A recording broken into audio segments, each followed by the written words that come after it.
You won't believe it, but the US troops were taken out by the German fast delivery service. As the Germans advanced, the Americans were like ants on a hot pan, continuously retreating. The machine gun upstairs was spraying Germans like it was at a wild party, but they were running out of bullets. The sniper was desperately trying to buy his friends some more survival time. Stray German soldiers were falling like they were in a circus act, and hope was slowly growing for the Americans, but he soon became a target for the tanks. Miller loses another teammate, so he dumps bullets from his gun. With German firepower overwhelming, effective defense chances are few. An American soldier rushed from cover, seeking a star chance to destroy the German 20-ton gun, but halted at a roar ahead. Another German tank showed up for support as if to a party. The last machine gun was out of ammo, supplies hadn't arrived, and they tossed German grenades back like salad. Abbott was curled up on the ground like a frightened bird. The Germans broke through their defenses, and with no ammo, they were like deflated balloons ready to be surrounded. He desperately hollered out like he was trying to call a bear, but got no response. Finally, Abbott mustered up his courage. Dodging enemy bullets, he charged towards his comrades like a valiant warrior, but the unchallenged Germans had already gracefully flanked. Abbott hid behind the wall, trembling like a rabbit. The two upstairs were nearly out of bullets and, at a loss, suddenly heard footsteps approaching on the stairs. They instantly tensed up like they were shocked by electricity. On the battlefield, even the slightest mistake could lead to an early goodbye to life. They shouted Abbott's name, but with no choice, they shot those behind the wall, hearing the bodies thud and red beverage spill. Their hideout was exposed, yet the number of remaining enemies was unknown. The two were tense as bombs, then heard gunfire. A teammate fell, and enemies launched a crazy shootout. He fired his last bullet and fought the enemy hand to hand. Fortunately, only one foe remained, and they rolled into a battle pancake. Downstairs, Abbott listened to the scuffle above, wishing he could comfort them, but he was so scared his legs felt like they were filled with lead. At that time, he hoped someone would cheer him on, but a cold dagger pierced his passionate heart. The awaited salvation didn't arrive, and even the loud rounds couldn't give Abbott the courage to charge up and fire. He thought to himself that if he had fired just one bullet back then, perhaps his teammates wouldn't have faced such despair. Until the noise from upstairs finally fell silent. Abbott collapsed on the stairs, in pain like a broken winged bird. The victorious German soldier emerged, and he still couldn't lift his gun. He froze in front of the soldier who had once saved him, but didn't feel gratitude, only cold indifference. After the German soldier glanced back, he resumed fighting, as the Germans moved forward with their 20-ton machine gun. But they were completely oblivious to the fact that the machine gunners upstairs had aimed at them.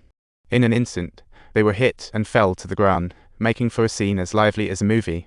A sergeant, hiding behind a wall, spotted a German tank approaching and, excited as if seeing a feast, rushed out with his rocket launcher. The next second, the tank exploded in flames. Just after leaving, he met a German soldier in a friendly encounter. Surprisingly, both of their guns were out of bullets. They drew their handguns. The sergeant shot down the German, but took a hit in the guts himself. Shot, he leaned against the wall for self-first aid. Miller had no bullets left. Shells littered the ground and just add water to cook. One guy pounded the shells, while the other pitched them like a baseball. Together, they managed to take out the Germans ahead with their perfect teamwork. Just then, the roar of a tank approached from behind. Faced with the tank, they had no means of resistance and could only take flight like little. The sergeant, dragging his injured body, found his nightmare. It was as though he'd spotted a final hope and rushed towards it, dragging the nightmare along. As they faced the bullets from the Germans, it was like playing musical chairs. Luckily, they all managed to dodge this time. Miller reached the trench safely, took the rocket launcher to counterattack, but the sergeant grabbed it and told him to prep the fuse.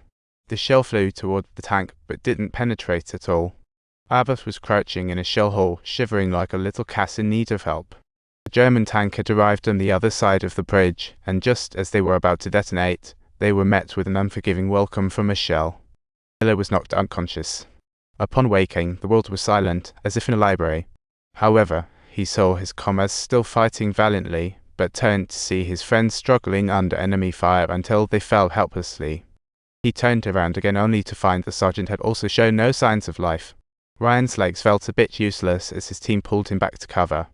At that very moment, German soldiers were congregating at the bridgehead, and among them stood the prisoner they had personally set free. Abbott peered out just in time to see that treacherous fellow who had betrayed them for his own survival. The justice he once held now turned into bullets fired at his comrades. Miller, still weak, struggled to stand, but the one who had let the prisoner go. At that moment, he fired the bullet into his chest, with Abbott watching his captain die. German tank tried to cross the bridge, and bullets couldn't stop it. With his last ounce of strength, he lifted his handgun, vowing to defend the bridge, but the bullets he fired were all deflected by the tank's armor. Miller knew he had given it his all, yet he still pressed on to empty his last bullet. The next moment, as he fired his last bullet, the tank was blown up in an instant. Miller looked up to see a plane flying by. Shortly after, the German forces were bombarded, and they instantaneously crumbled, fleeing in all directions. Unrestrained, Abbott jumped from the shell hole, stopped the Germans with his gun. Several, seeking survival, surrendered by laying down weapons. That guy and all? Fairley thought that Abbott wouldn't shoot prisoners again, but this time, Abbott's gaze was resolute, and he couldn't spare any mouth. With a gunshot, that guy collapsed, forever remembering the cost of his growth as his friends and the captain's sacrifices allowed a wave of American soldiers to flood the battle. Bryan successfully held the bridge, and Miller weakly watched the planes fly by. He lifted his trembling hand to pull Ryan closer and, with his last ounce of strength, said, "Remember, I will always be